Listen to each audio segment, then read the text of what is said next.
Power sharing, the very first chapter from your civics book, and this is a chapter that we study as first chapter in the entire class 10th SST preparation. Welcome on the platform Diksha Vedantu, and this is your SST faculty Tanvi Pauja.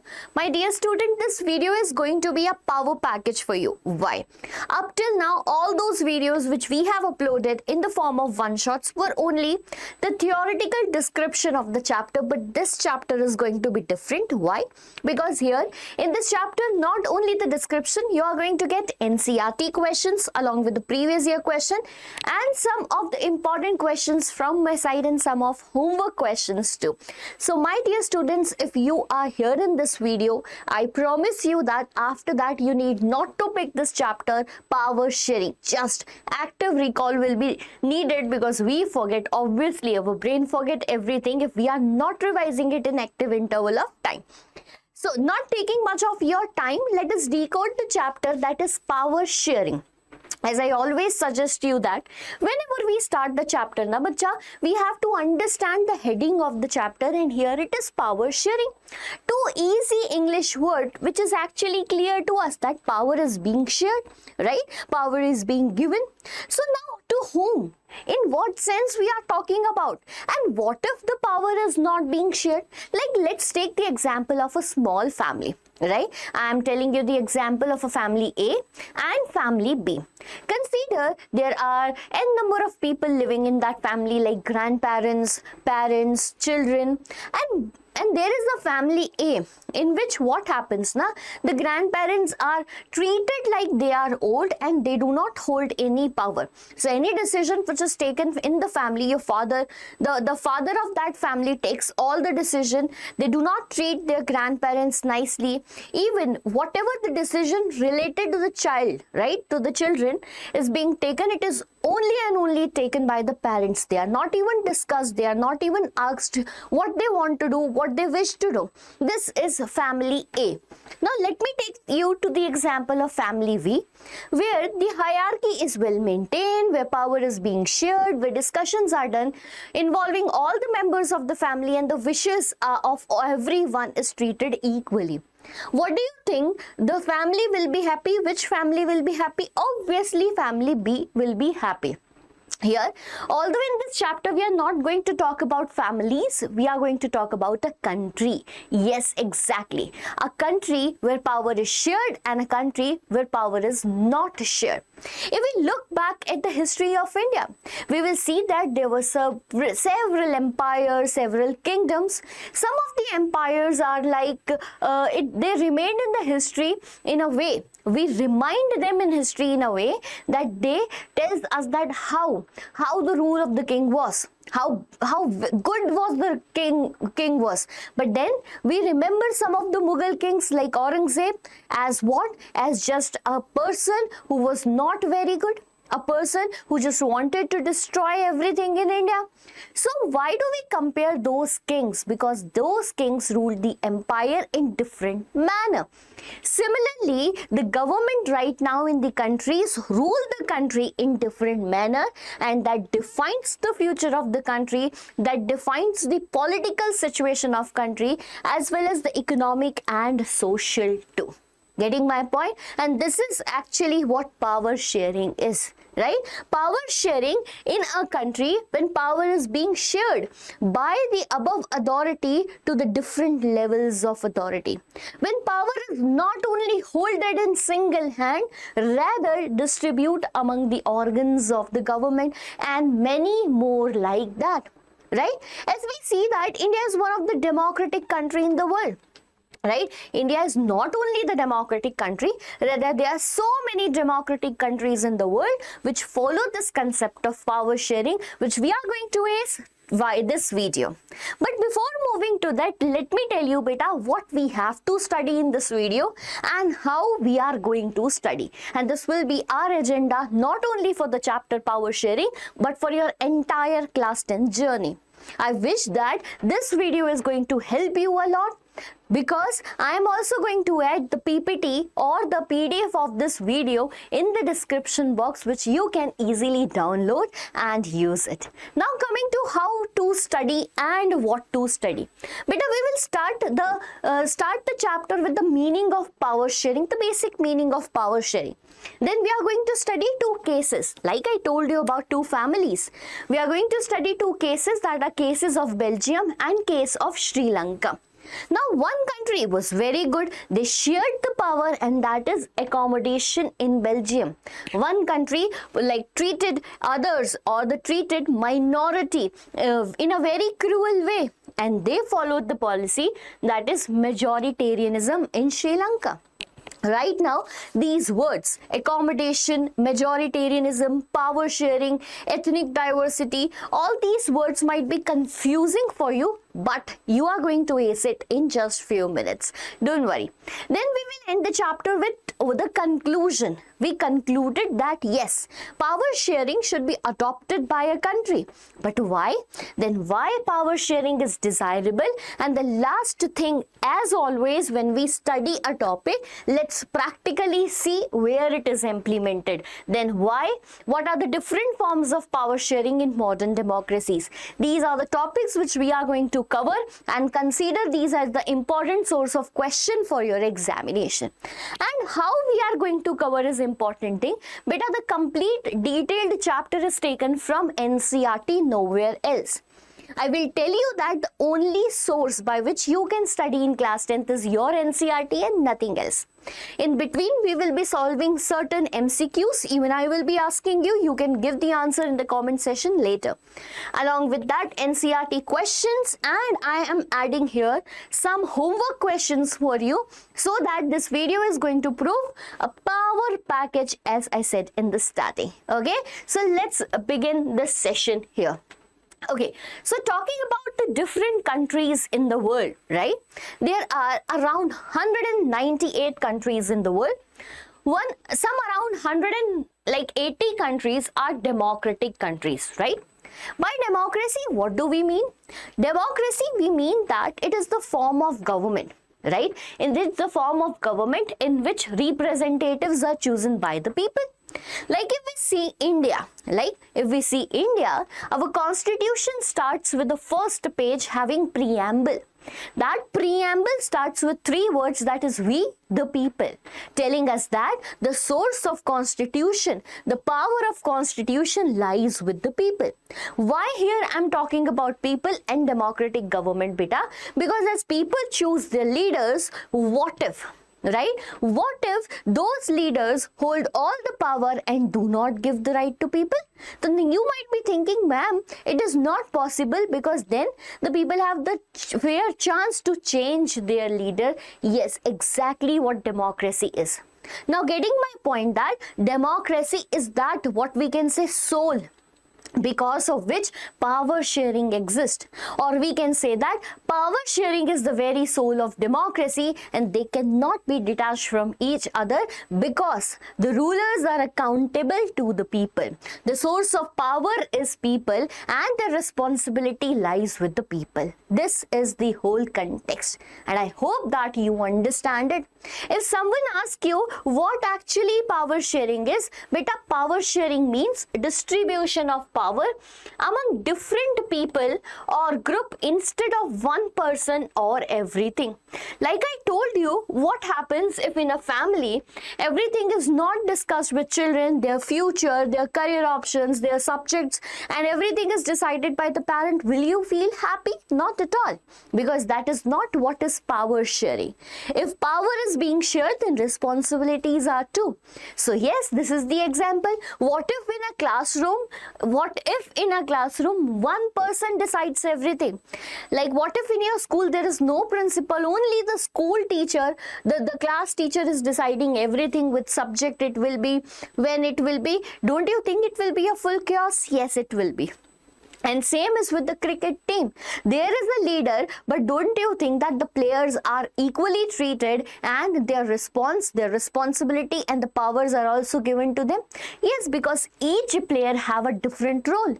Each player have a different capacity and ability, and hence power should be shared. So what is power sharing, beta? Distribution of power among the people or the group of people, so that only one person is not controlling, because if one person is controlling, what will happen? Pressure cooker will whistle out someday. Like, I will give you an example. If you read the chapter Nationalism in Europe, if I am hoping that, so whenever beta conservative people who want to hold their own power, they are so orthodox that they want power in their hand and do not want to or do not wish to give power to the common people. So what will happen? Okay, what will happen? Their atrocities will increase day by day, and then when people get agitated, they will just respond, and that pressure cooker will whistle out. And as the conservatives were becoming so suppressive towards the common people, there was rise of revolutionaries. Now, got the point? What happened? Like, if we go back and study the history of different countries around the corner, there was somewhere monarchies ruling. Monarchy where the ruler was chosen by not chosen by the people, rather it was chosen by hereditary. Not chosen, I am using the wrong word. It was by hereditary, that the king's son will become king. And as all the power lies in that family become what? Aristocratic. Why? Because power sharing was not done. If we talk about countries in Europe, in Asia and various parts of the world, everyone fought for this power sharing. Okay, so this is what is power sharing. We are going to start it with a country, that is Belgium. Let me tell you, beta, Belgium is a country in Europe, right? Small country, not a big country, very small country. It is a small country in continent of Europe. You know, it is even smaller than Haryana. Yes, the state of India, Haryana, it even smaller than. Then what's the point of talking about Haryana? A country smaller than Haryana here. Beta, the point is that we will talk about the concept of power sharing, whether it was done or not. And if it was not done, what were the problems faced? So yes, Belgium is a country in Europe, even smaller than Haryana. The capital of Belgium is Brussels. Okay, the capital of Belgium here is Brussels. Now you can see the country bordering with the countries like France. See, here is France. Okay, and here it is Luxembourg. Here you can see beta Germany, and then here you can see Netherlands. Like, if we look at the map of India, there is Rajasthan, there is Gujarat, and there are a lot of states having their own ethnic composition. By ethnic composition, I mean beta their language, their culture, their tradition. We will go on the word ethnic, wait for it. But what I want to tell you that in India, because it is such a large country, I'm just comparing it with Haryana. Haryana borders with Punjab, and then here Pakistan is there, above Jammu Kashmir is there, then Uttarakhand is there, UP is there. So it is also bordering with different states. The states which follow speaking different language, their culture, their tradition, their religion, etc. We are aware about that. Similarly, this place Belgium, capital at Brussels, is surrounded by different countries. The country France, where people speaks the language French. The country Germany, where people speaks the language German. But what is different about Belgium? Like, the population of Belgium is even little than 1 crore. You know that even the population of Haryana is double than that. Then what was the issue? Beta, the issue is ethnic composition of Belgium. It's strange.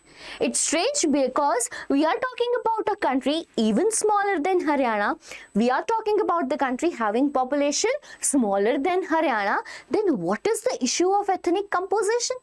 First of all, let me tell you, beta, what does this word ethnic means? Beta, ethnic here means that, like, you are being asked during the time of Diwali functions to wear ethnic dresses at your school, and you will see that all the people are wearing their different dresses. When you visit certain temples in South India, it is being asked to wear the ethnic dresses there, right? So what does this word ethnic means? Ethnic word here means the person following one language, the culture, their tradition, which is different from another one, and that is what is ethnic. Now, what was the ethnic composition of Belgium that was creating issue? By we in Haryana itself, like people speaks lot of language. In India, people speak like uncountable language.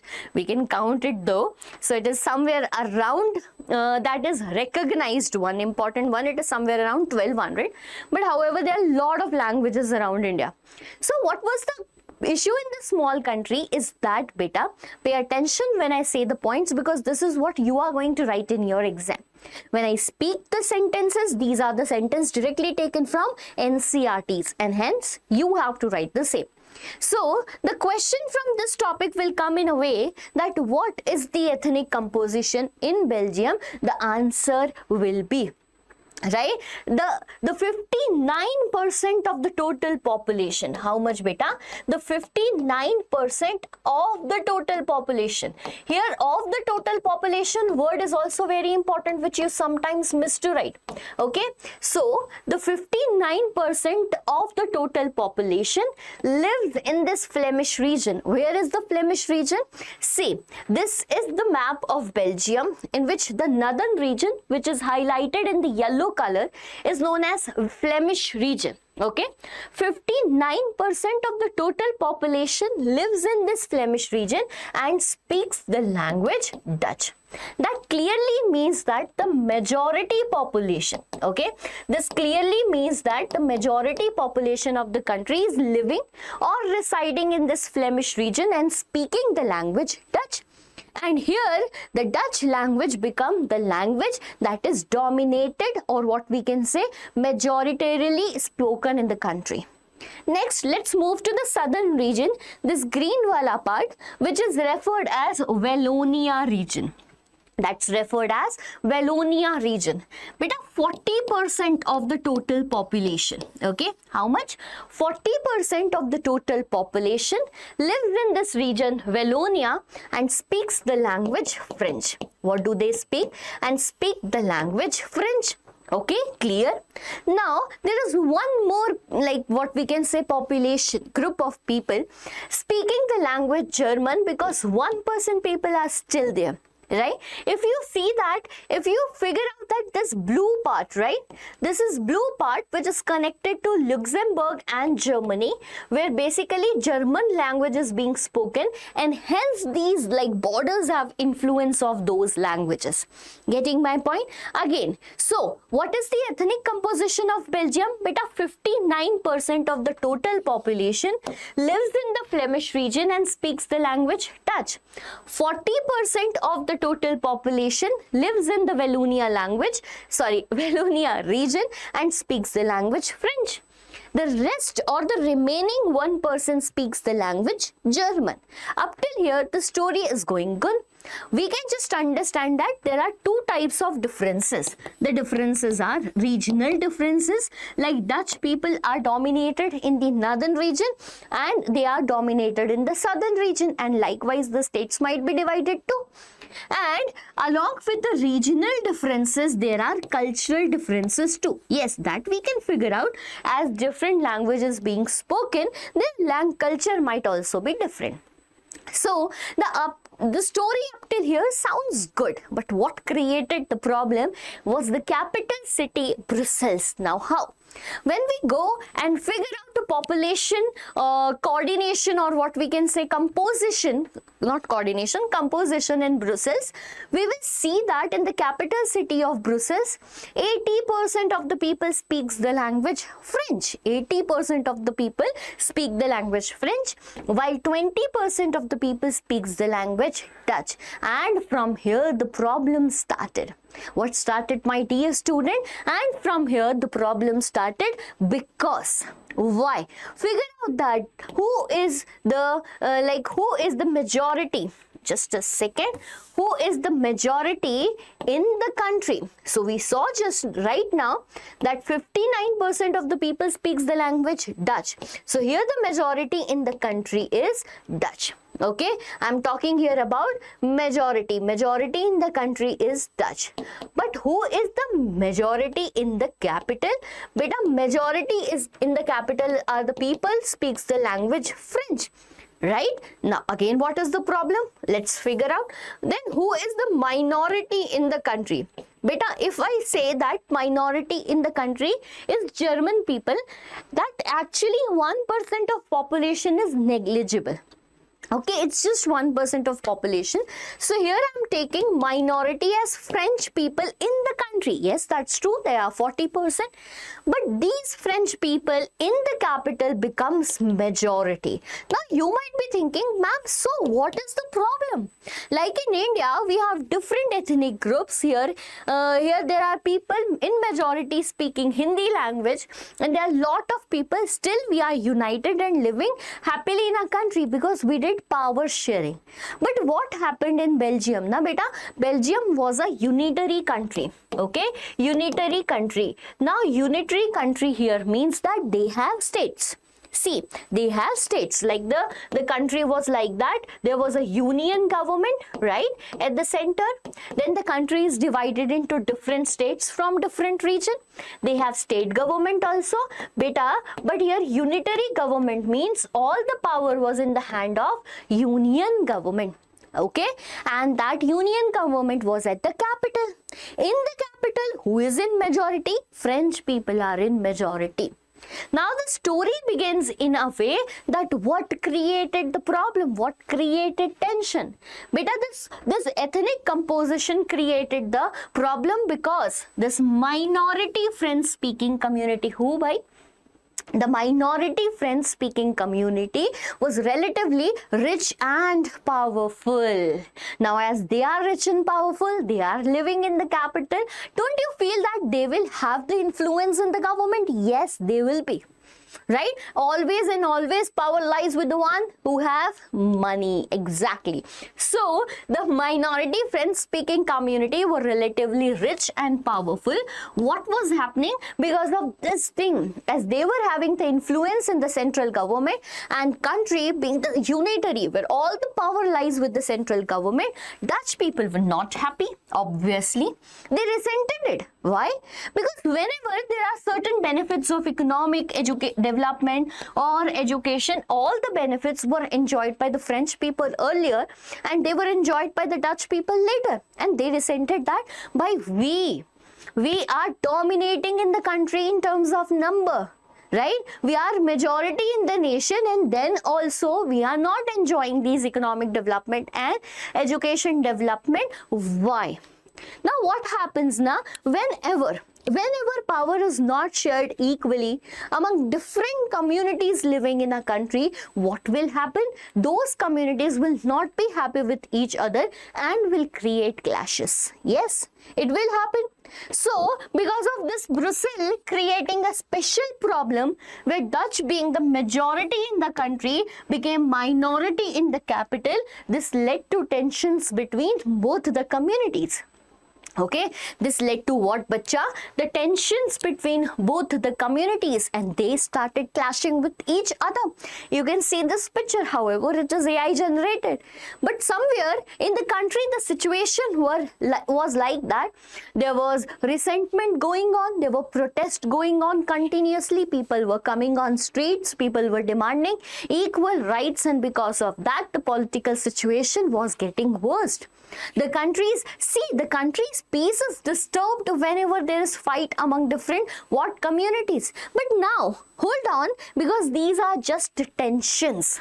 Okay, these tensions rose between the time frame of 1950s to 1960s. But what if? Right? What if a popular solution is not being found?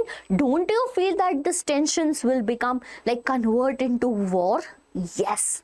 and the war that is being like carried by the community in a same country or by the community in the same country, that is known as civil war. But right now in a nation, only civil tensions are raising day by day. But if any popular solution is not found now, it will eventually leads to civil war, and that is very true. But the game is different here. Why? Belgium was smart. Belgium was is a European country, and they took a very, very, very smart step that we have to understand after understanding the next country, that is Sri Lanka. Right? So now I hope that the ethnic composition and everything regarding the previous part is clear to you. I will also tell you what type of questions are frequently asked from this topic. Okay, so up till now, only up till now we are discussing. Beta, up till now, the first question can be define power sharing. Okay, define what? Power sharing. While I am writing this question, you have to figure out in mind that are you able to write it or not? Are you able to frame the answer of not? Or if not, then stop the video, have reading of NCERT so that you need not to do it again. Okay, the second question will be what is the, right? What is the ethnic composition? What is the ethnic composition of which country, bacha? Of Belgium. So here you can give how many points? 5 points. Okay, the third question is what are the reasons? What are the reasons for tension among people, among the people of Belgium? Among the people of Belgium. So here you have to write that the French was relatively rich and powerful, and they holded all the economic development and education earlier, which was resented by Dutch people, and then it lead to what? Civil crisis. Civil crisis during the time of 1950s to 1960s. So these are the 3 important questions from the topic we read up till now. And now we are moving towards the next one, that is Sri Lanka, country in Asia, little like what we can say just nearby to us, right? In the southern coast, like near to the southern coast of Tamil Nadu, and it is an island nation. It is an island nation in South Asia. So you can see this picture. This island is Sri Lanka. Okay, south of India, this island is Sri Lanka, having the population of 2 crore, exactly the same situation. Now this is a territory where the population is somewhere equals to that of a state of India, that is Haryana, right? About same. Okay, now we also actually know about the size of Sri Lanka is also very small, very small. Like, let us see about Sri Lanka. It got independent in 1948. Yes, just 1 year after like India. You know that the situation of Sri Lanka was somewhere similar to that of India. Like it was occupied by Britishers, made a colony, and being ruled for centuries. What happened in 1948? It got independent, and the major task after independence was to make the constitution. Like if you remember that making the constitution for India was also not a big, like not an easy task because of the different communities living in India. The same problem existed in Sri Lanka, but here the problem is created by one community. And what is that community will be clear to us by this ethnic composition of Sri Lanka. Okay, ethnic composition in Sri Lanka. But Sri Lanka, see, this is the map of Sri Lanka. If you see that this green part, right, this green part is occupied by the people speaking the language Sinhala. This is occupied by the people speaking the language Sinhala. But this is the native language of Sri Lankan people. Like in India, we have Hindi, we have lot more Tamil as a language, we have various others. Okay, similarly in Sri Lanka, the indigenous people speaks the language that is Sinhala. Yes, it is also a part of Dravidian language. Now other than that, there are people speaking Tamil language also. Now beta, as it is close to the Tamil coast, right? The ethnic influence is also there.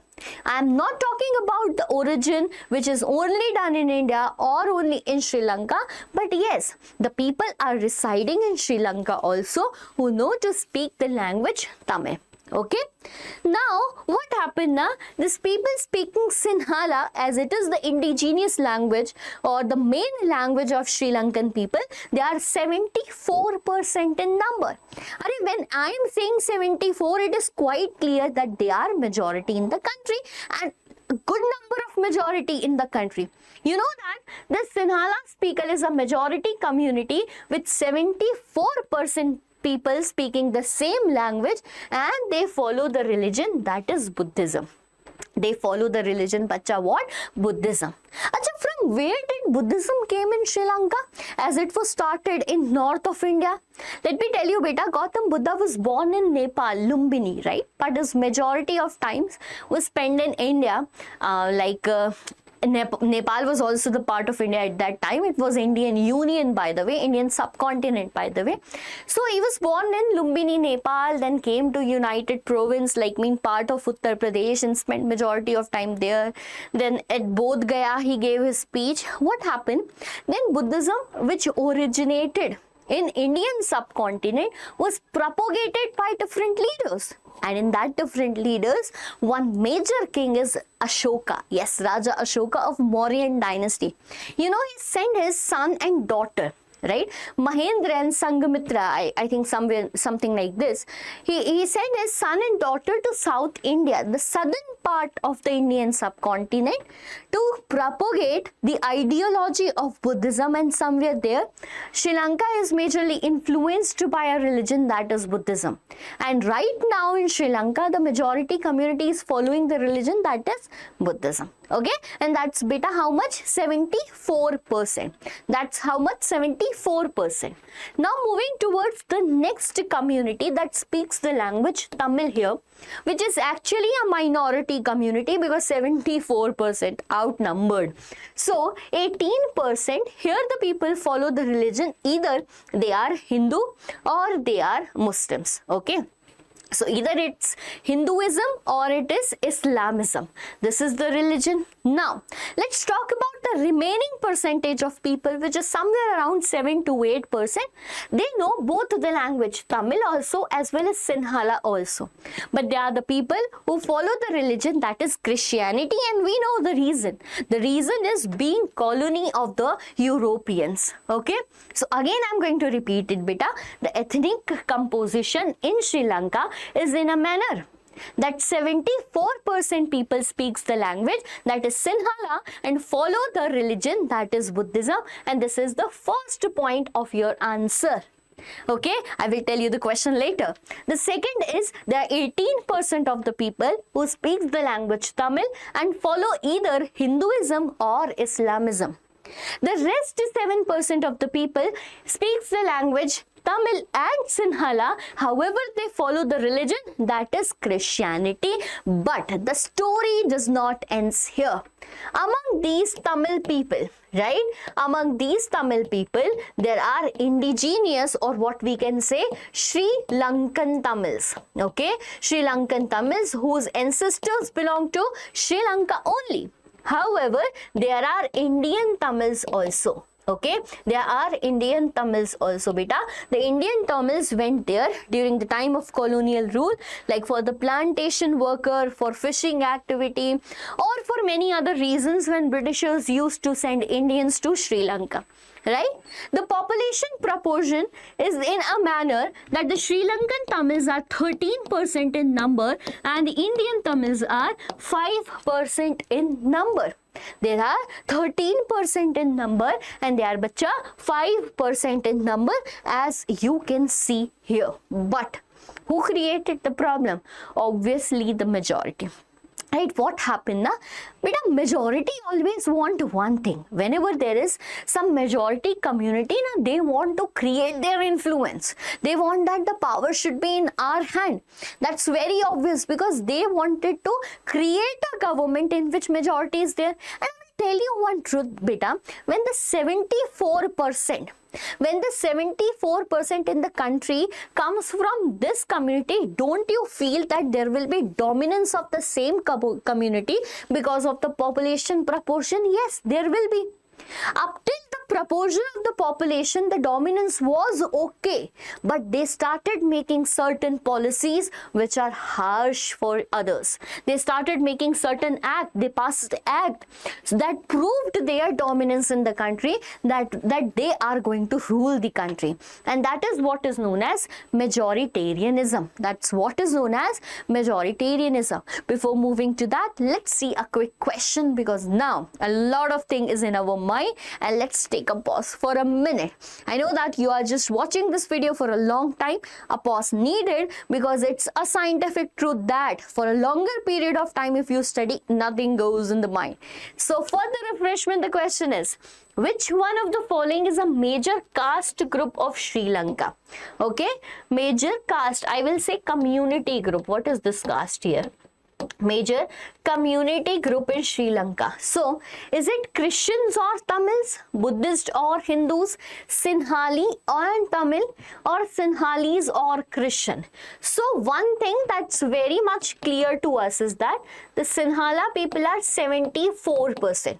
Okay, so this is eliminated. This is also eliminated. Beta, whenever you follow, like whenever you solve MCQ, this is the popular method that is you should use, that is what? Elimination method. Now see, up till now you have to choose from 100%. Now it is 50%, either this or that.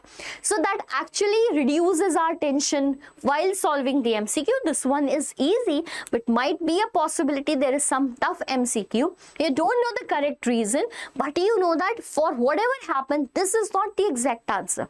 In that time, na, elimination method helps you a lot. So which one of the following is a major community group in Sri Lanka? Sinhalese for sure. Now the tussle is between Christians, right? The tussle is between Christians and then Tamil. I will tell you that one thing is very much clear, that yes, Tamils are more, because they are 18%. But what if the question consisted of Indian Tamils in the option? Then for sure the answer will be this. But right now the option includes Tamil, and C will be the correct option to this question, that is Sinhalas as well as Tamil. Sinhali speaking people or Tamil speaking people. And here the question is up. Next question out here. Consider the following statement about the ethnic composition of Sri Lanka. Again, the question is related to the ethnic composition of Sri Lanka. So, this type of question usually comes in your exams when they give you 4 statements and will ask you to choose it, so that it takes a lot of time and keep you engaged in the question paper. Major social groups are Sinhala speaking, that is 74%, and Tamil speaking, that is 18%. Yes, pretty correct. We just read it. Very good. Among the Tamils, there are 2 subgroups, Sri Lankan Tamils and Indian Tamils. That's also true. Very good. There are about 7% Christians who are both Tamil and Sinhala. Yeah, they know to speak the language Sinhala also, as well as Tamil also. That's good. Most of the Sinhala speaking are Hindu or Muslims, and most of the Tamil speaking are Buddhist, and this point have a problem. Why this problem is here? Beta, the Sinhala speaking people follow the religion Buddhism. Okay, the Sinhala speaking people follow the religion, that is Buddhism. However, the Tamil speaking people follow the religion that is either Hindu or it is Islamism. Right, and hence option D is not correct. So how many options are correct? A is correct, B is correct, C is correct. Do we have any one of them? Yes, option A with contains statement A, B, C as correct is the correct answer to this question. Getting my point? Now go back to the story before moving ahead. Go back to the story. We started with the definition of power sharing. Then we saw 2 countries. First is Belgium. What happens in Belgium? Ethnic problem. Then we saw Sri Lanka. What happened in Sri Lanka? Again the ethnic problem. But both the countries have different ethnic compositions and the reasons are quite different. But now let's see what both these countries did with this, like the ethnic problem of ethnic composition. First, we will talk about the country that is Sri Lanka. But here Sri Lanka followed a policy that is popularly known as majoritarianism. That's popularly known as what? Majoritarianism. Meanwhile, I will have my tea and explain you all together. So, beta, majoritarianism is a policy in which, again, the word itself tells us, right? Majoritarianism is a policy in which the majority community wants to rule. Okay, that's okay. Majority community will rule, but in whichever way possible. Whatever is the way, if it's moral or not, we are going to rule in the country, and that is being followed by Sinhala people in Sri Lanka. Now the question is how? How it is being followed? The first thing they did in 1956 was passing an act. Okay, the first thing that they did in 1956 was passing an act, beta. The act that recognized Sinhala as the only official language disregarding Tamil. The actual word which have everything in this statement is the word only, which you have to never miss. Why, beta? If we talk about the situation of India, if we do that thing that Hindi is the only official language in India, what will happen? What will happen? All the boards you see while traveling will be in Hindi. All the books from which you are studying will be in Hindi. Everything in the country, all the official works will be in Hindi. Don't you feel it will be a chaos and a problem for the people who are non-Hindi speaking? Yes. So to solve that problem, did we made any national language? No, that's not possible. We made official language. Hindi is actually one of the official language. Then we thought that, acha, what if for the people who are not speaking Hindi? Then we tried to figure out in the country what is the second language which is majorly spoken by the people. You know what the truth is? The harsh truth is, beta, not even 40% of the people in India speaking Hindi, and the second option is actually not available. There are a lot of languages in country, but not one single language that was uniting the nation, and hence we opted for English, in which I am speaking today. So Hindi and English altogether became the official language. Now the question raised, what if about the people who actually neither they are aware about Hindi nor about English? Now what is to be done? But in that case, we listed scheduled languages that are 22 in number, that all the official work along with Hindi and English can also be translated in those languages. Problem sorted among all the communities. But why not it was done in Sinhala or Sri Lanka? Because Sinhala wanted to create their majority, and that is what they did. They even passed an act in 1956 saying that only official language will be Sinhala. Think about the Tamil people who actually don't know about this language. Right? Will be a problem? Yes. We will see what happened eventually. The government followed preferential policy. Second point this is. Okay? Even after this, the government followed preferential policies that favor Sinhala applicants for university position and government job. Now, one more dhamaka, and the dhamaka is that they are saying government will be making policies, but the policies will always favor Sinhala in terms of university position, in terms of government jobs, everything. Basically, reservation to a community that is majority. Isn't it strange? Yes, it is.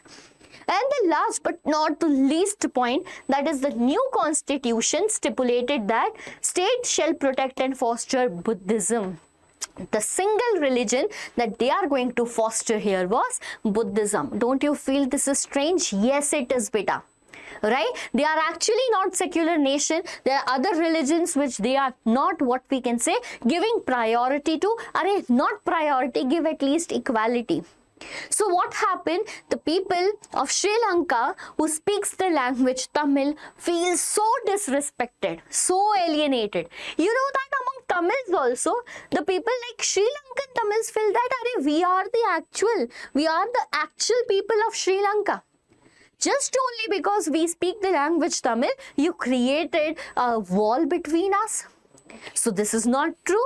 Whenever one big community suppresses a small community by passing these policies, what do you think? They will raise the voice. Yes, because this time they felt alienated, right? Alienated means separated from the country. They said that, okay, if you are separating us from the policies, let us even separate the land also, and they demanded for a different land. Okay, so what happened, beta? They feel that none of the major political parties led by Buddhist Sinhala leaders were sensitive to their language and culture. They felt that the constitution and the government policies only and only give favor to Sinhala people and create discrimination against them. Neither their interest is being entitled or entertained here. So what happens? They also started creating certain political organization demanding for an independent Tamil estate. Right? A state, that means a land, another country. And they call it Tamil Elam. Right? They call it Tamil Elam, a separate Tamil state. Where, beta? In the northeastern part of Sri Lanka. See, this part of Sri Lanka where majority speaking people are Tamil. They demanded for a separate state, and here a one marker question usually comes. What comes from here? A one marker question usually comes that the Tamil people were dominated in which part of Sri Lanka? Or the Tamil estate or Tamil Elam here represents which part of Sri Lanka? So it is north and east. Okay. Now after that, what happened? The Sri Lankan people, among the Sri Lankan people, Tamils were feeling that the people are not, Sinhala people are not sensitive to their language and culture. Political parties being raised and civil tensions arose. People came on street, demands, protests and lot more, which eventually led to civil war. Yes, the same condition which was prevented in Belgium. Like I stopped there that the civil war did not happen, but here in Sri Lanka, civil war happened, and you know that it continued till, right? You know that it continued till 2009, yet recently. Okay, and it created a lot of problems in political, social, as well as economic conditions, political, social and economic conditions in the country. In the country here, I mean Sri Lanka. Now, what do you understand from the entire story is that if you are not sharing power with the country, what will happen? Eventually, civil tensions will result into civil war. Take a time, take a minute. Meanwhile, I am having my tea to read this so that you can solve the question in the next slide. Just give me a second. Okay, done. Now moving towards the question, that is, which among the following language was declared as the official language of Sri Lanka by an act passed in 1956? Beta, if you are taking this question slightly, let me tell you, these are PYQs which are asked in previous year question paper. Okay, so which among the following language was declared as official language? Obviously, Sinhala was declared as official language because here Sinhala people constitute for 74% of the population, and they wanted to dominate the country by making majoritarian policies. Majoritarian policies here means where the majority community wants to rule the country by whichever way possible. Get it? Very good. Next is about accommodation in Belgium. Yes, we are back with the story of Belgium which we left in between, that by civil tensions are rising. Now, does that civil tension resulted in civil war? No, not at all. They do not result in the civil war because of a policy that is adopted by Belgium, that is accommodation. Now, by the word accommodation, what do we mean, beta? Accommodating means keeping everyone together. Keeping everyone together means there were Dutch people, there were French people, there were even German people which constituted only 1% of the entire population were also being taken care of in this country, that is Belgium. By following the policy that is accommodation, that means keeping everyone together. By to find the solution of a problem, first we have to figure out the problem, isn't it? So what was the problem in Belgium? Was it the ethnic composition? Yes. And the major reason was between 1970s and 1993, beta, to solve this problem, they made amendment in the constitution. But what was the problem? The problem was regional as well as, right, regional as well as cultural differences. And we know, like if we see the history of any country, beta, people are so much connected to their region as well as their culture. They cannot accept any change in their culture as well as region, and not even change. They do not want others to interfere in their region and culture. Yes, that's actually true.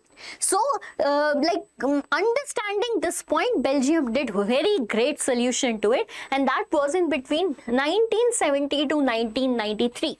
Which time? 1970 to 1993, they amended their constitution for 4 times. An MCQ question that comes from this line, that how many times did the constitution of Belgium amended? It is 4 times. And what's the time frame? Between 1970s to 1993. Now let me tell you, beta, a rough idea about what was the condition of Belgium. So we studied that this was Flemish region, okay?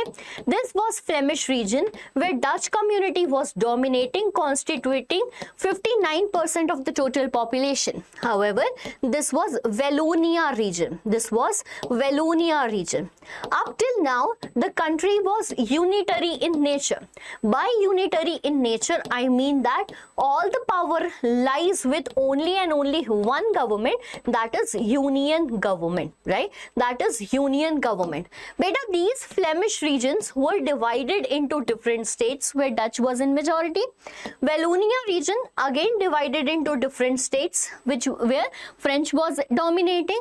However, there was a capital, that was Brussels. In that capital where they have union government, the powerful and the rich people were French because they were dominating because of their number, that is 80%.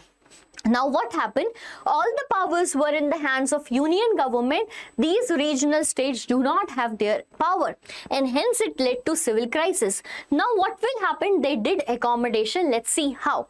So the constitution prescribed that. Pay attention to this. These are going to be very important points for you. Okay. So constitution prescribes that the number of Dutch and French speaking ministers. Here I am using the word ministers. The number of Dutch and French speaking ministers shall be equal in the central government. So here for the entire nation, there is a government, that is central government. I am assuming that the members in their parliament, I don't know what's the name of their parliament, I'm assuming the number is around 200. Out of that 200, there will be 40 ministers. So out of that 40 ministers, bacha, 20 will be Dutch and 20 will be French. But a question in my mind running right now. I don't know about you, but it is in my mind. And what is that, beta? Why?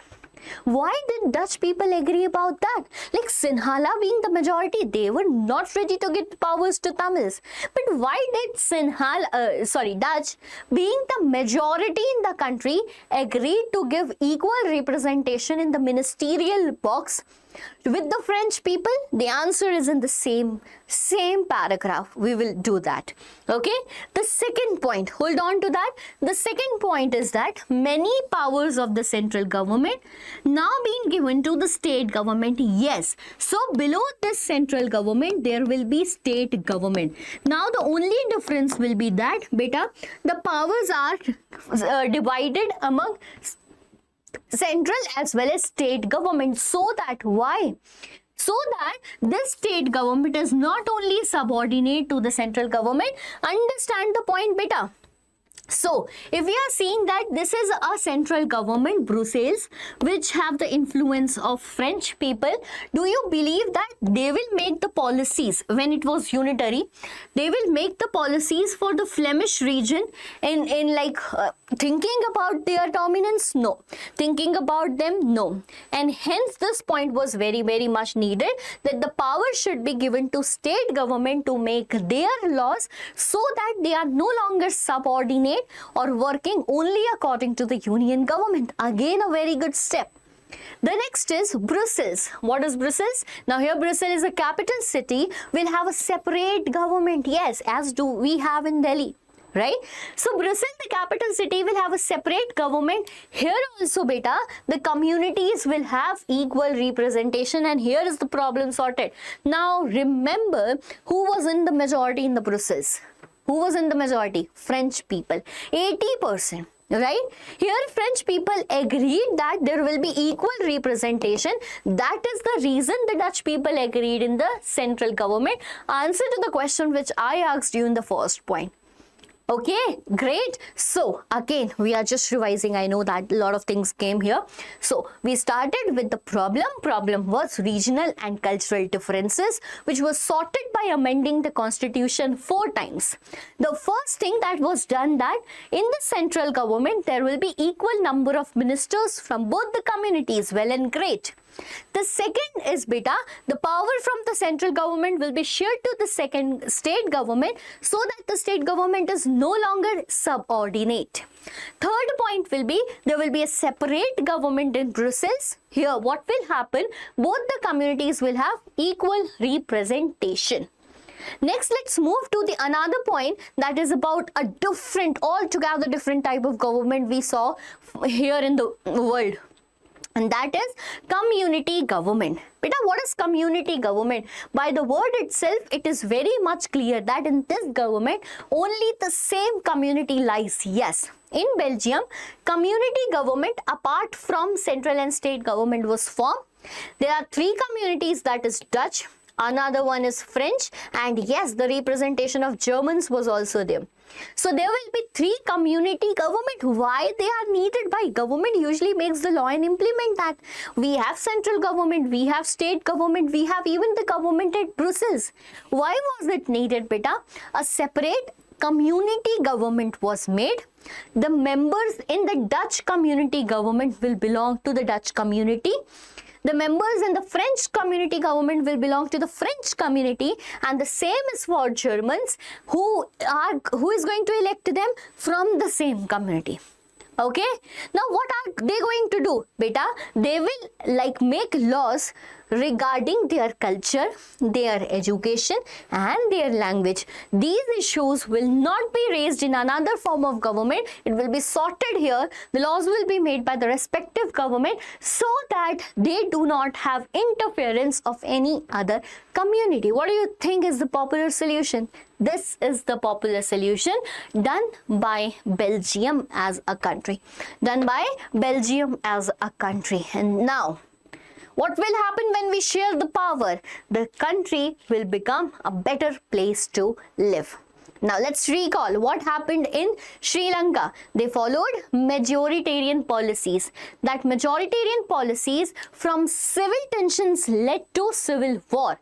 But in country that is Belgium, they prevented that civil war by sharing powers using the policy that is accommodation in Belgium. Moving further, let's have a quick question that's on the board. The bilingual street sign shown in the image is a reflection of the Belgian government's approach to its linguistic diversity. Read it again. The bilingual street sign shown in the image is a reflection of the Belgian government's approach to its linguistic diversity. What is this approach known as? So you can see that there are 2 languages, Dutch and French, written on the signboard.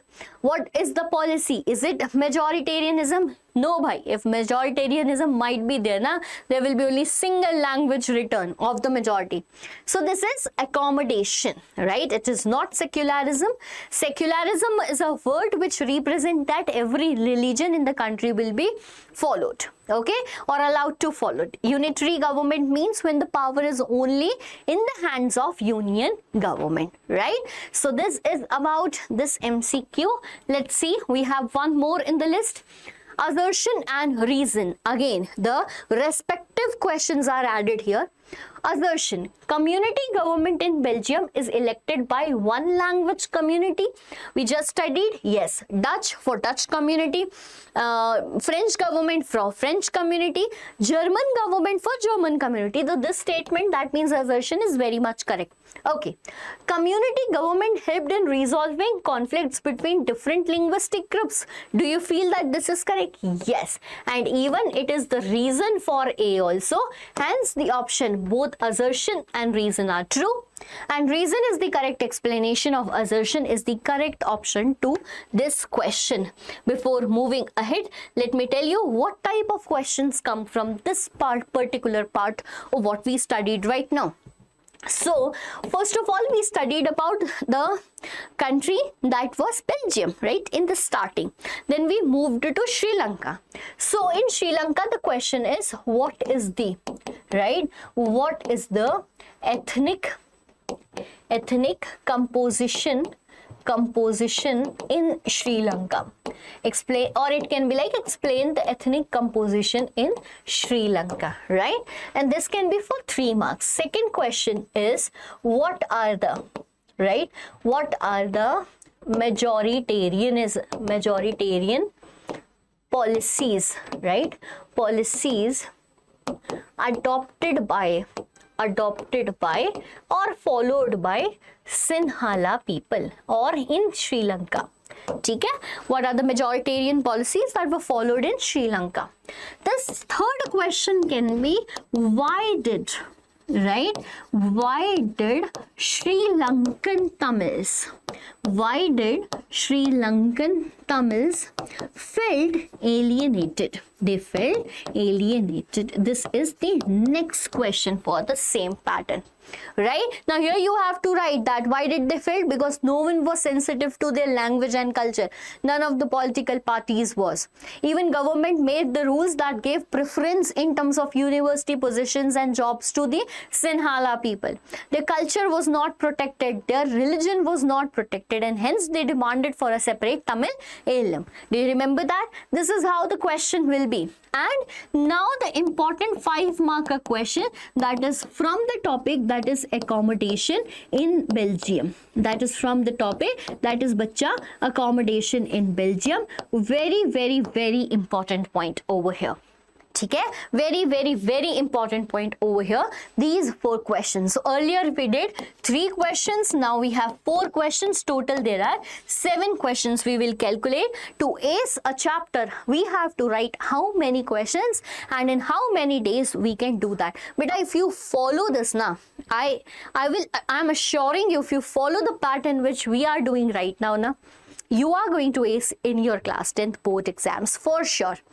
Okay, so now what happened? What is the result of this Belgium arrangement of accommodation?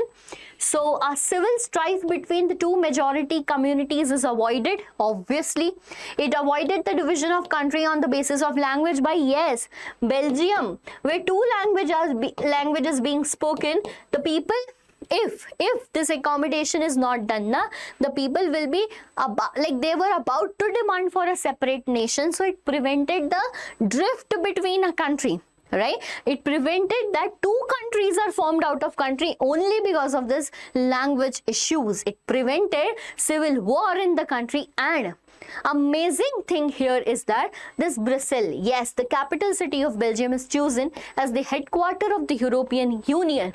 And do you feel that any city will be chosen like that? No. There are reasons for choosing, because it has a peaceful existence.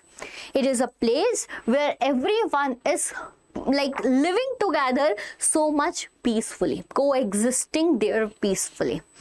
Okay, and this is the result of Belgium arrangement, beta, by the 2 stories from family A and family B. By this I mean from country A and country B. What do you learn? That power sharing is important, because when beta power is not shared, power remains in the single hand, and when power remains in the single hand, power corrupts, and absolute power corrupts absolutely. to prevent that corruption, by corruption I don't mean only that money oriented thing, to prevent that corruption in the country, we have to share the power. This we learned from the story of Belgium and Sri Lanka. Hence, we can conclude here that yes, power sharing is desirable. Okay, before moving to that, one more refreshment question.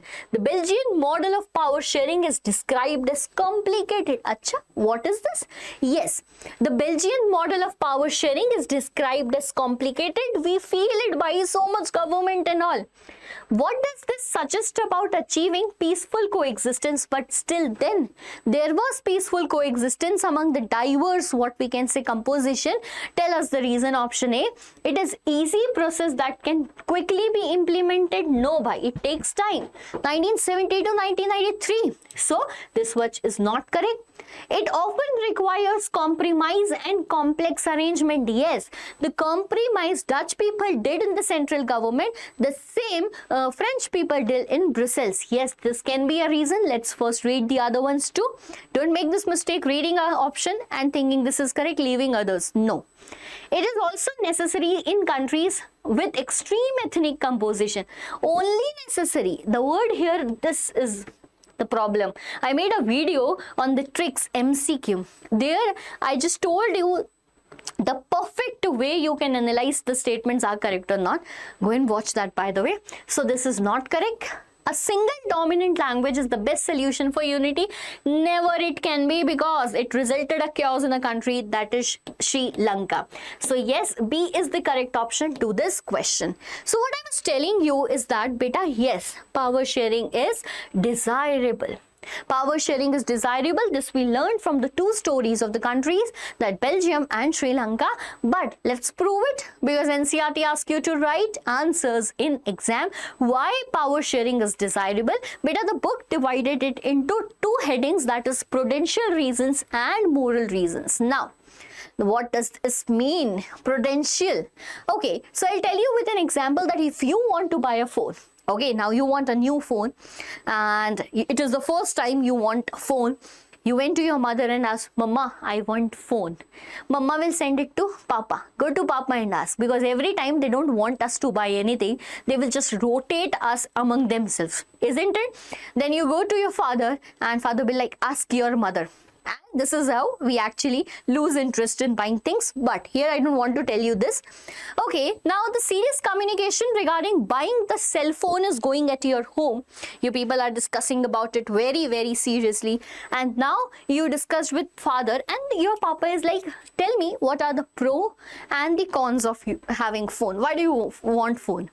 Right? Necessity, and then we will discuss about not needed. So you'll discuss my classes are going in my phone, my friends are having phone, there are a lot of times when you people are not at home. I need to use phone at that time. I need to contact with my siblings and I need to contact with my many other things, right? Then you will tell about these courses are being launched. I want to buy that can only be visible in a good phone and etc. Now, here Papa started telling you the negatives of having phone. No beta, we have a popular solution to that. You need phone, you use if we are not at home, we will leave your mother's phone at home, etc. Okay. So what are these reasons? These reasons are super calculative. They are calculated. Now you go to your mama. Every time female have an emotional touch, right? And they will be telling you, Are, you will be using the phone, there will be dark circles and it's not morally correct. You will see certain things which are not required for you. You take my phone, I will keep on checking what you are seeing, what you are not seeing, etc. So can you just filter the difference between the reasons given by your father as well as the reasons given by your mother? Exactly, the reasons are these: prudential, calculating the positives and negatives, and the morals, that are actually moral reasons out there. Okay, here I am not discriminating among a gender that father gives this reason, mother gives this reason. Just keep it general example, right? Sometimes I get comments regarding that. Okay, so the prudential reasons, beta, the prudential reasons which we took by calculating the positives and the negatives of power sharing is that, beta, in power sharing is good. Why? because it helps to reduce the possibility of conflict between different social groups. Yes, we can tell that with the help of example, that is Belgium. The people were about to create civil war, but we shared power. The country shared power with them, and what happened? It reduced the possibility of conflict among the social group. Whenever there will be no conflict among the social group, beta, it will create stability in the political order. What does it create? Stability. Obviously, when the civilians within the country are regularly fighting, it will be challenge. It will be a big challenge for the nation to take the development like things. Rather, they need to focus on subsiding these things only, right? So hence it creates stability in the political order. Third point and the fourth point is very important, quite confusing a lot of times, but you will just understand it right now. So the third point is imposing the will of the majority community. Okay, what happened in majoritarianism? That Sinhala people wished to impose their will, our language, our religion, etc.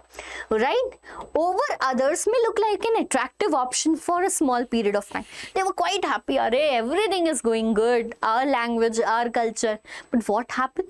Is it attractive for a longer period of run? The same country, the same civilian faced a civil war, and don't you feel that the political, social and economical order that's disrupted affected them? Yes, they do. So this is the point here. The next is tyranny. Tyranny, atyachar. Always atyachar of the majority is not only oppressive for minority, it often affects the majority as well. As I told you, whenever the order of the country will be disturbed, both the communities will be affected. And these were the prudential reasons for adopting power sharing, or for making power sharing desirable for a country. Let's move to the moral reasons. You know that power sharing is the very, very spirit of democracy. Yes, the line from which I started the chapter. We can't imagine democracy without power sharing. Now, did you understand why I was talking about democracy at that time? Democracy is a type of government when leaders are chosen by the people. Those people who follow different language, culture, religion needs power sharing, needs rights, needs responsibilities. This is the reason why we should have power sharing in a country. Okay, getting my point? Chalo. A democratic rule involves sharing power with those affected by its exercise, and those have to live with it. Obviously, whenever we do power sharing, everyone is affected. Those who will follow that effect and who has to live with it. Okay, that means the people, obviously, because people have the right to be consulted on how they are to be governed. In a democratic system where power is being shared, the power is shared actually with the people, where people are asked that you don't want this government, change it after 5 years. Okay, you don't like this law of government, go and protest at Jantar Mantar as people are doing right now. I'm not making fun of it, but yes, we have that right to protest. We have right to do dharnas, strikes actually. Why? Because our government is a legitimate government. Legitimate government means you have the right over the government. This is my phone. I have the legitimate right over my phone. This is my home. I have the right. I will only go there. Similarly, this government is a legitimate government because you have chosen it. How? Because you have a stake, you have a participation, you have a right to vote. You have a vote, right? A 1% of vote for forming this government. And that is actually the moral reasons why power sharing is desirable, because in any other form of government, in a democracy where power is not being shared, what happens? You don't have any right, and hence it will not be desirable. Take it monarchy, take it constitutional monarchy, take it dictatorship, no other form of government assures you what power sharing. Okay, and hence the conclusion of the chapter is power sharing is desirable. Bhai. Okay? It may happen that other options look attractive options to you, but in a democratic setup, power sharing should be there. Now beta, a lot of pictures are given in the entire book, not only this chapter, in your entire book. Like we dealt about a signboard also, na? How the question can be framed from that signboard, I just told you as an example. Now we are moving towards the next picture, and the next picture here is what does the cartoon represents. Here is the cartoon. You can see if you studied the chapter regarding Russian Revolution last year, you can figure out this is the image of Putin. Okay? So here the leaders of Russia are like driving this horse over which democracy is written, but they are saying that let's keep the rein tight. Okay, what do they mean by that? What do they mean that in a democratic setup, how they will keep the rein tight? Options are concentration of powers which are controlling the democratic regime of their respective country. Is it the main leaders of two countries are going somewhere? Nonsense option, right?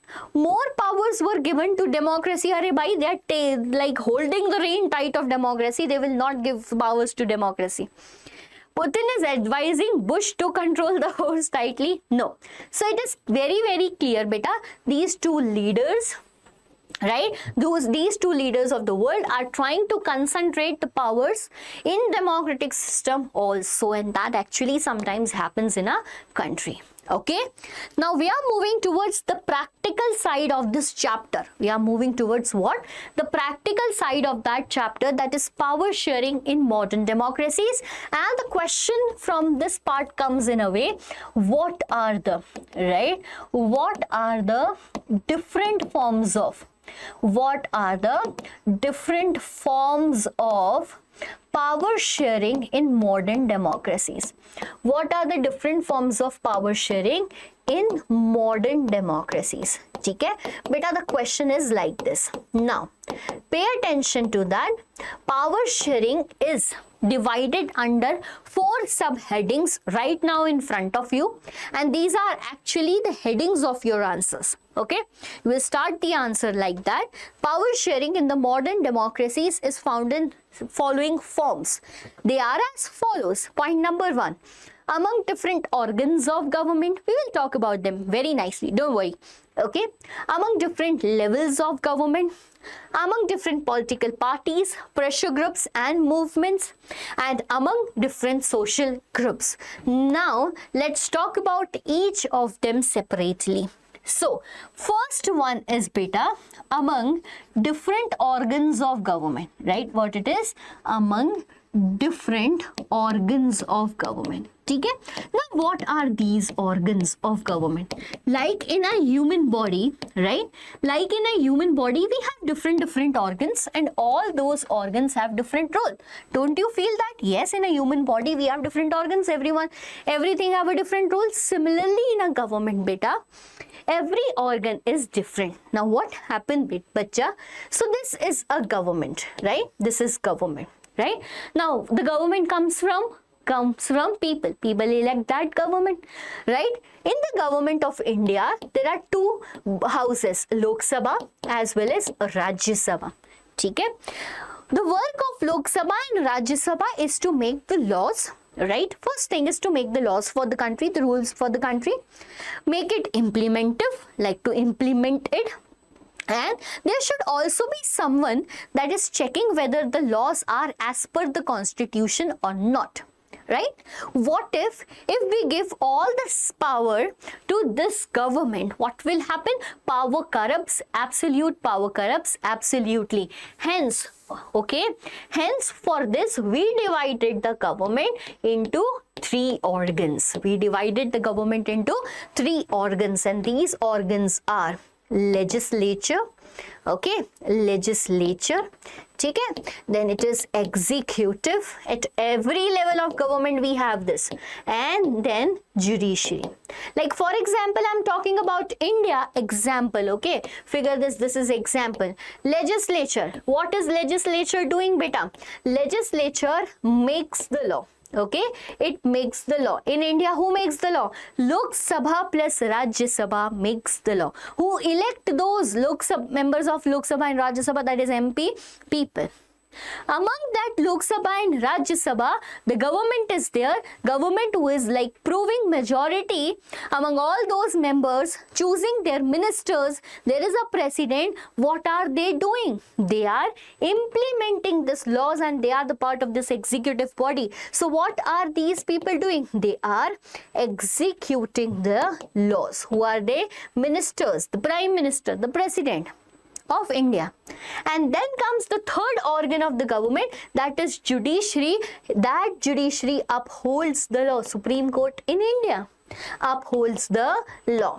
They check that whether the law is being made as per the constitutional necessity or the demands or not. Now, don't you feel that this power is shared horizontally? Yes. It is shared horizontally, and here a point comes that this is also known as horizontal sharing of power. This is also known as horizontal sharing of power. Clear to everyone? Right? So, in this point, what you will write? Among different organs of government, it is shared like this. It is also known as horizontal sharing of power, and it is based upon the system of checks and balances. It is based upon the system of checks and balances. What do I mean by this? This is important.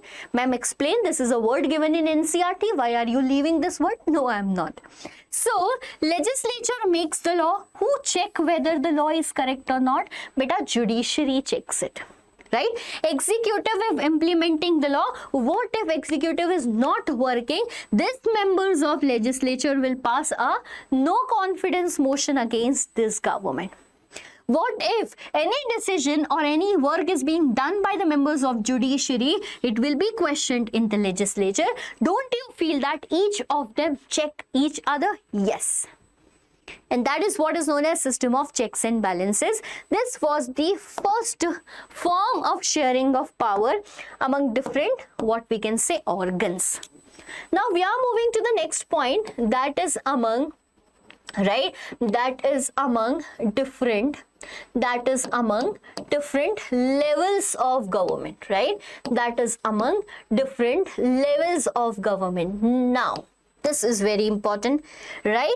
As Belgium, in Belgium, you have seen that beta. Previously, it was a unitary country where all the powers were in the hands of union government. Where all the powers were in the hands of what? Union government. Then what happened at last? Neither the Dutch community remained happy, neither the French community remained happy. So, what happened? There should be power shared at each level of government. Like we have union government for center, for the entire nation. Then we should have state government for the states. Every country is divided into states for administrative convenience, right? And then we have local government too. What do we call it? Beta, this is, right? This is vertical sharing of power. This is what? Vertical sharing of power. Yes, that's very, very, very correct.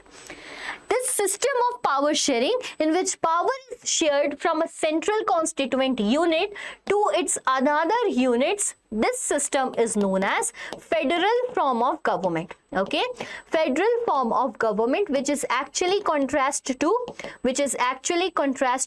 unitary form of government. So yes, we can say that in Belgium, the unitary form of government was replaced by federal form of government. Get it? Chalo, very good, yaar. Next, we are doing very good. Moving towards the third one. Arey bhai. Acha, we have a question here. Remind me. Okay. So we were here. Now we will be adding a slide, and then we will be third point. We will be doing third point, and that is among what? Among different what, beta? Different social groups. Now, what is that? Social groups. Now, by the example of Belgium and Sri Lanka, we are very much aware about that in our country. There are two different social groups, different communities living, right? Like communities like Dutch, French, German, communities like people speaking Tamil, people speaking Sinhala, people following religion, Hinduism, Islamism, Buddhism, or Christianity, right? So there are people with different what ethnic compositions, or they are considered as social groups in a society, right? What if we just focus on promoting one religion, disregarding the another? Exactly, the result will be as same that was in Sri Lanka. And hence, power should be shared among different social groups following different language, culture, religion, etc. Okay, not disregarding any one of them. Like, we will see the example that we have to write in this particular point is the community government. Yes, what is community government? Power shared among different social groups. Epitome of power shared among different social groups. Dutch, French, German people, where they can make laws regarding their culture, education, right, and language. This is the example. Achha, what if I ask you a question regarding the example in India? What is going in your India? So we have this policy of reservation, right? Reservation for the communities who are scheduled caste, scheduled tribe, OBC. Even we have reservation for women in major parts. So what's this? We are sharing power with different social groups in the Indian society also, and here this is how power is shared. Next, let's say the last one. Okay, and the last one is among what? Among different, right? Among different political parties. Among different political parties. Okay, among different pressure groups, among different political parties, pressure groups, etc. Now what's this?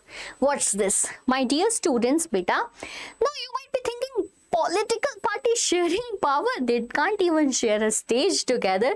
And here, ma'am, you are telling about sharing political parties powers. Yes, they do, beta, a lot of times, right? Like, if a party is a ruling party, what is the power shared by another party? Opposition party. But best example is another one, and that is the coalition government. That is what? The example of coalition government. Now, what is coalition government, beta? When two or more than, what happens now? This culture came when one single party is not able to prove majority. It happens majorly in countries which are having more than two political parties like India. We have multi-party system. You people are aware about that. So in multi-party system, when we have different political parties, what actually happen is, right, no one is able to prove the majority, and hence two or more than two political parties come together to fight the election, and when they win, the resultant government is known as coalition government. What happened? Power shared among different political parties. Right? If in case, next point, if in case sometimes you are not happy with the policies made by the government regarding a farm law is being passed, what will happen? That farmer association will come together, go for strike. Don't you feel that power is shared among different movements? Yes, they are doing now what? They are starting a movement against, like, Narmada Bachao Andolan. What is that? Like, people stood against the government for saving Narmada out of the construction going for a dam. So what's that? People are sharing power with the government. Yes. Like the pressure groups. Who are those pressure groups? Pressure groups are the groups, beta, which are creating pressure on the government by make this policy. Otherwise, we are going to protest, like CJP is doing right now. Asking for what? Resignation of Dharmendra Pradhan. Is connecting the dots. This is how you have to see the realistic picture, how power sharing is followed in modern democracies. Okay, now for this I will advise, beta, this portion you need to read very nicely from NCERT so that you can understand the entire context very nicely. Okay, and this is what the chapter was about. Yes, we ended it. We ended the chapter starting from the definition of power sharing, reading the case of Belgium, then of Sri Lanka, accommodation in Belgium, majoritarian policies, why power sharing is desirable, what are the different forms of power sharing in modern democracies. Take your NCERT right now, see these lines, see those important points, highlight them. All the pictures in your NCERT, by the way, I added that in the form of questions too, which eventually is going to help you a lot. Nothing is going to come out of it. Nothing is going to come out of it. Let's practice the question to make this chapter more strong.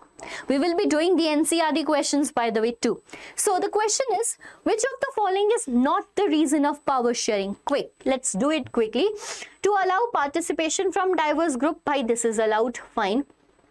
To ensure efficient decision making, this is also allowed. To promote majoritarian tendencies, now this sounds to be fishy. So let's create a question mark because we have to read first all the 4 options. Next is to prevent any single group from holding absolute power. This is power sharing. Yes. So which is the correct option? Which among the following is not by see this word, right? Scan the question nicely. Not a reason for power sharing. Okay, next let's see. Okay, next is blank, but we have questions. Match the following keywords from column A with their explanation of column B. You know that why I added these type of questions, so that your NCERT is completed nicely. Whenever you read NCERT, there are boxes around them, right? And you miss reading them sometimes. That's the reason I brought this question to you. So you have to match it. Ethnic, what is ethnic, beta? Ethnic is, again, let's see. So a belief that let majority community to rule, no, this is not. Calculations of gains and losses, no. Conflict between opposition groups, okay. Based on shared culture. Now, this is very much correct. So A goes with 4. Next, civil war. Again, what is civil war? The conflict between different opposition groups. Now, B goes with 3. Okay, prudential calculation of gains and losses. Phone chahiye, nahi chahiye. Okay, C, that goes with 2. Majoritarian, a belief that by only me and me shall rule. 4, 3, 2, 1. Where you can find 4, 3, 2, 1. Option B is the very correct option for the question on your screen. Okay. Now, quickly, we will just see what points can you write when certain type of question comes in your exams. And these are those definite questions which are not going to change. Questions are, what are the different forms of power sharing in modern democracies? Better start with an intro. Yes, these are the different forms of power sharing in modern democracies. Give points like, we have 3 points right now. What are they?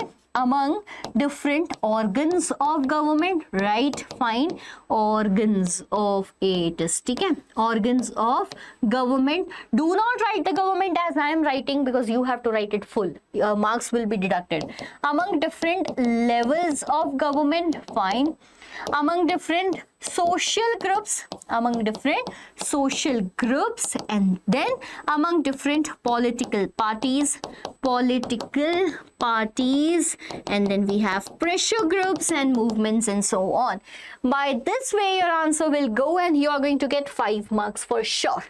Okay, state one prudential reason and one moral reason of power sharing with example from India's context. By whenever the specific point is given in the question, you have to do it. So we will divide it in a way that you are writing one prudential reason, right? Write the heading like this: prudential reason dash explanation. Then moral reason, okay, moral reason dash explanation. This will be your first point. This will be your second point. What happens in power sharing, beta? Prudential reason is that it reduces the conflict between different social groups. Tell in example that India have n number of social groups and they are living peacefully with coexistence, right? Moral reasons, what is it? Is very spirit of democracy. The government is a legitimate government because we as Indians have a stake or participation. Talk about universal adult franchise, okay? Again, these are MCQ, these are NCERT questions, beta. What we are doing right now, NCERT in questions. In between, whatever the MCQs were, they were previous year questions, PYQs, okay? Third question from NCERT. After reading this chapter, okay, 3 students drew different conclusions. There are 3 students who drew different conclusions. Which of these do you agree with and why? Why do you agree with them? Okay, give your reasons in about 50 words. They are specifying everything. Okay. So the three conclusion from student 1 Thoman is that power sharing is necessary only in societies which have religious, linguistic or ethnic divisions. So beta, now figure out this. Is it like कि power sharing is only and only required in a society which have regional differences on the basis of language or on the basis of ethnic? What if there is a country which do not have this differences? Don't you feel that power sharing is required? It is required. What if in that place dictator is there and ruling their own people outrightly without giving them power? It will create chaos. Yes. So it is not subjected to only the divisions like religion, linguistic or ethnic. Power sharing should be the very essence or very spirit of democracy. This is how you can explain it in 50 words. I was just not explaining you, asking you to write the same. Next is Mathai. Mathai says power sharing is suitable only for big countries that have regional. No, even for the small countries too, because we see that in Belgium the population was somewhere around 1 crore. Still there were problem created because of these differences. Okay, the next is Oshin. Every society needs some form of power sharing, even if it is small or big. Does not have social divisions. Yes, this much he is very true, and you can explain it how. Okay, next question. Very good. Chalo, after it is repeated, I don't know why. Okay, the mayor of this, I am going to give you homework either way. The mayor of Merchatum, a town near Brussels in Belgium, had defended a ban on speaking French language in town schools. So there is a school, okay? There is a school where the principal banned speaking the language that is French. Okay, right? He said that the ban would help all the non-Dutch speaker integrate in the Flemish region. So what he wanted that this people, right? These people will learn Dutch and it will help them to integrate with the Dutch people. Non-Dutch people will integrate with the Dutch people. Do you think that this measure is in keeping the spirit of Belgium's power sharing? So beta, no, I don't feel that this measure is going with the concept of power sharing, because according to the power sharing concept, who is going to make the law regarding the language, education and culture? Only their community government. And you can't just apply one language over the another people. Okay? So it does not go. Easy explanation to the question. Read the following passage and pick out one of the prudential reason for power sharing. You have to do this. This is very easy. Okay, next is consider the following statement about power sharing arrangement in Belgium and Sri Lanka. So this is an MCQ type of question, and the question is, in Belgium, the Dutch speaking majority people tried to impose their domination on the minority French speaking people. Do you think that they were not able to do this? By they were even like being in majority, they were in problem. So not the point. In Sri Lanka, the policies of the government sought to ensure the dominance of the Sinhala speaking people. Yes. The Tamils in Sri Lanka demanded a federal arrangement of power sharing to protect their culture, language and equality. Yes, they demanded, but it is not given. The transformation of Belgium from unitary to federal one prevented possible division of the country on linguistic lines. Yes. So options correct are B, C and D. A is totally wrong in this particular 4 statements. Great. Next question by match list 1, that is forms of power sharing, with 2 another forms of power sharing, and select the correct one. Read it very nicely. Let's match it. Power shared among different organs of government. What do you think it is? Beta, when in a single layer of government power is shared among different organs, organ A, organ B, organ C, it is known as separation of power. This principle is known as separation of power, and hence 1 goes with B. Power shared among different governments at different levels. We just read it is federal government that Belgium did, right? So 2 goes with D. Okay. Power shared by different social groups, community government. C with A. Power shared by 2 or more political parties, that's coalition government. 4 goes with C. BDAC. BDAC, where you are here in the C option. Okay, done. Very good. Next, question number 9. Consider the following 2 statements on power sharing and select the answers using the code given below. Power sharing is good for democracy. Haan, bhai, the chapter is all about that. Yes. It helps to reduce the possibility of conflict between social group. Yes. Both the statements are true. Where you can find that again, both A and B are true. B as the correct option. Very good. Solving MCQs, but we have lot more. Not only MCQs, we have something else, and that is a popular question bank that always your Tanvi ma'ams give you so that you can ace your preparation. And here is the question bank, and you are like, ma'am, do we need to solve it? Yes, beta. There is a rule. If you study in my class, that is 2 questions a day. Okay, I have a rule. What? 2 questions a day. You have to write every day 2 questions from SST. Calculate. If you do it in a month, 60 in a month, 120 in 2 months, 180 questions in 3 months. And right now, I think we have some around 6 months before the, more than 6 months, but I'm just calculating 6 months before the exam.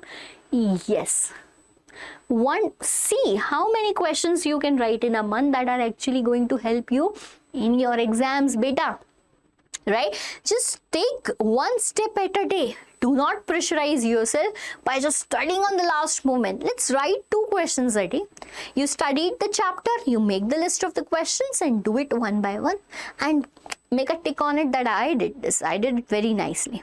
Okay, now I am going to discuss about what you have to write in these chapters, like describe the ethnic composition of Belgium. The points will be in such a manner, beta. Here you have to write the ethnic composition of Belgium.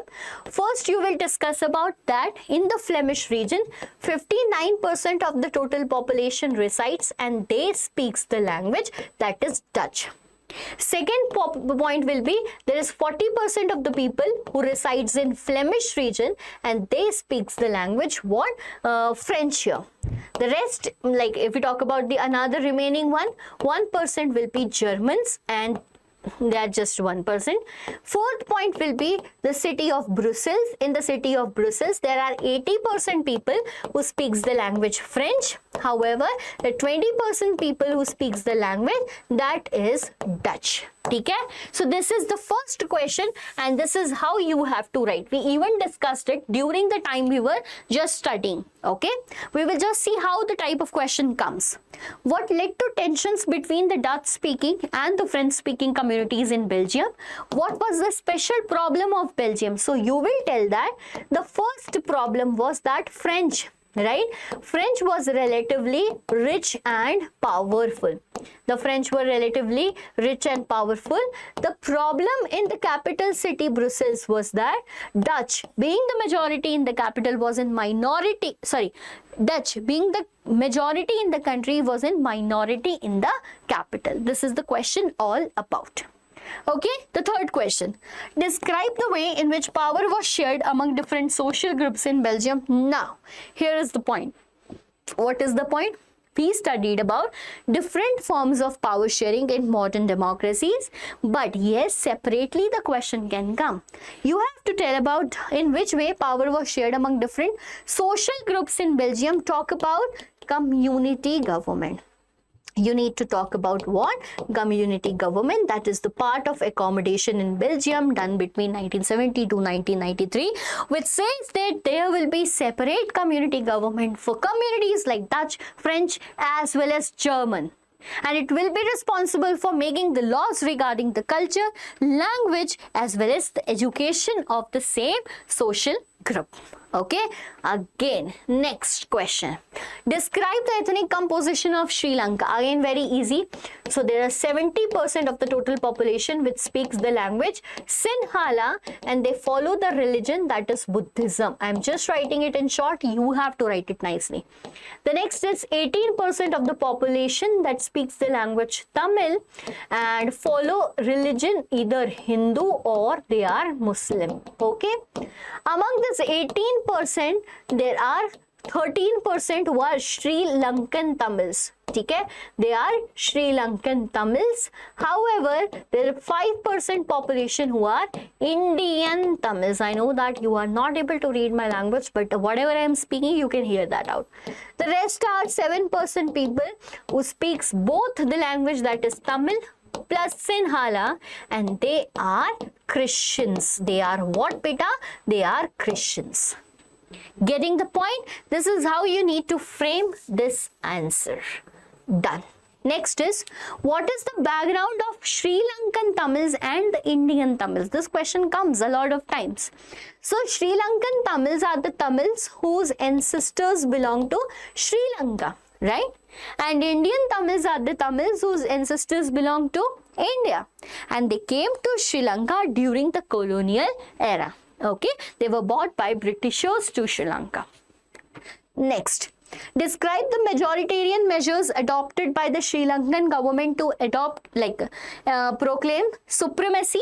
So again, we have 3 points, 3 definite points, not needed to be changed anyway. 1956, they passed an act making Sinhala as the only official language we know. The government preference policies were made that was in favor of Sinhala in terms of university position and government jobs.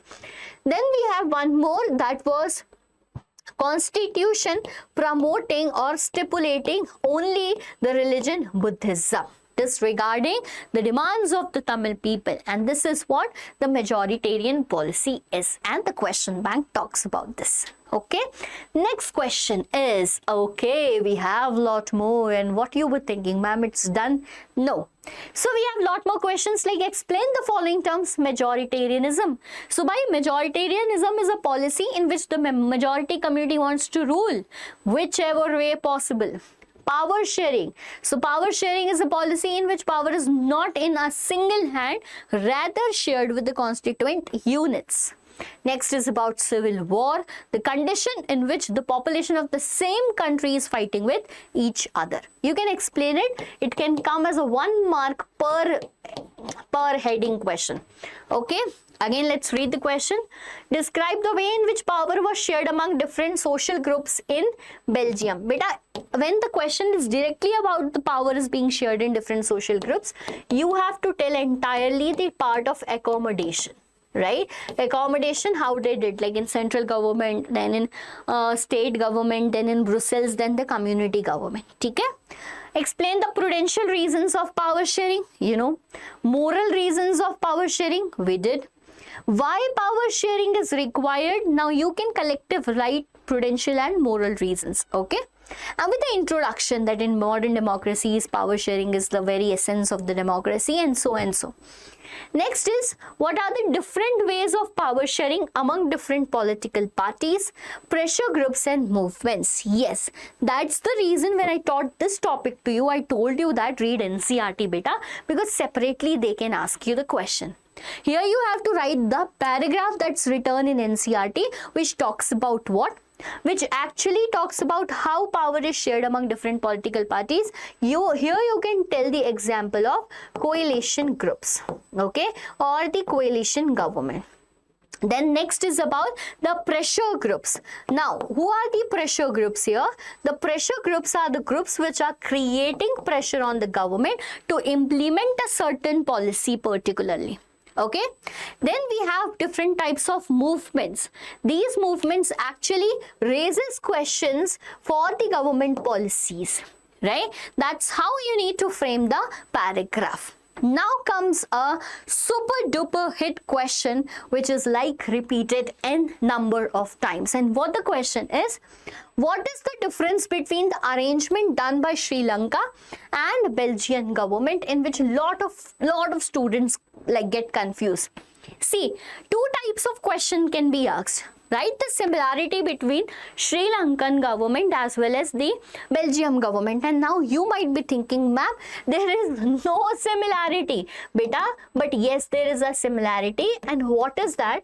The similarity is that both were democracies. Yes, right? A lot of time in MCQ, this exact statement is being asked, that that exact statement is being asked, that was Sri Lanka a democratic country? You guys get confused that because they were following majoritarian policy, they were not democratic. But they were democratic, but the irony is that 70% of the people were Sinhala, and hence as a result, what the government will be definitely formed by the majority community only. So here the similarity is both are democracy, but here are the differences, right? Here are the differences among whom? Among Sri Lankan government, right? Okay, and the next one here is Belgian government, right? Among Sri Lankan government and the Belgium government. Okay, is it clear? Chalo, let's see the differences between the Sri Lankan as well as the Belgian government. Beta, Sri Lanka is now we have to create difference, and it can come in 5 marks. We have to create points. So Sri Lanka, a country in where? In South Asia. Okay, South Asia got independent in the year 1948. Similarly, we can write this is a country in Europe and it got separated from Netherlands. You know that? Do you remember? So when you will read the chapter that is Rise of Nationalism in Europe, you will understand that in 1830 it got separated from the United Kingdoms of Netherlands. Okay, next is about, okay, so the second point here is, so we see that this is a country from South Asia and this is a country from Europe.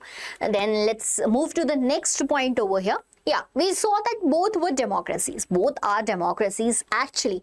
But initially when we say that this was a unitary country, okay, this was a unitary country. However, it was federal in nature but did not share the powers with the people belonging to that region. Right? However, this point will be controversial. Don't write this unitary and federal point. Rather, we will write that they followed the policy that is majoritarian policies. Okay?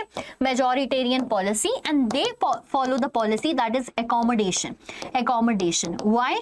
Because there was difference in their ethnic composition. Then they write the point about the ethnic composition, that Sinhala was in majority 74%, and describe the ethnic composition of Belgium too. And then tell about that the civil tension rise in this country, okay, during this time frame. Also the same between 1950s and 60s. This resulted in civil war. However, this country, Belgium, prevented the civil war. Prevented the civil war. And this is how you have to frame your answer. This answer can be asked for 5 marks, and very often it is being asked here. This was all about today's session, and the session included the NCERT explanation of the chapter Power Sharing, NCERT questions and answers of the chapter Power Sharing, previous year questions that are taken from different sources, from different papers obviously, and the explanation of them. Hope you like the session. This is a power-packed session for the chapter Power Sharing. It will take your time around 2 hours, but definitely when you do that, you are going to do it entirely. Now, I just want one thing in the comment section, that is the next chapter on which the similar type of video you want. One more thing before leaving that I want to share with you, my dear student. There is a way. There is a way to study NCERT. There is a way to study CBSE, and your pattern will be, now first, you heard this particular session, you heard my lecture, very good. Now go and read your NCERT. Go and read your NCERT, and you are saying, ma'am, are you doubtful that you left something? No, but I am not doubtful that I left something, but your revision from your side is very, very important. You will read this NCERT and then you will make a 1-page short notes. 1-page short notes that is going to help you before your examination. When you are done with this, you will be making a booklet of all the PYQ questions. You are starting it from the chapter Power Sharing. In this book, you will be writing all the PYQs from different chapter one by one. So NCERT short notes is done, PYQ question is done. Moving to the final one, that is practicing 2 questions a day from the same chapter. Okay, once you're done with this, move with another chapter. This is how you are going to ace your preparation in what? In SST. I'm with you throughout the year. Don't worry about your SST. We are going to ace it because now you are with Diksha Vedantu, and I hope that session is going to be very, very, very much helpful to you. See you soon in the next video. Up till then, prepare well, stay healthy, eat a lot of things but not the junk ones, and particularly focus on your studies because we are in class 10th now, along with balancing your activities too. Bye bye. See you soon. Take care.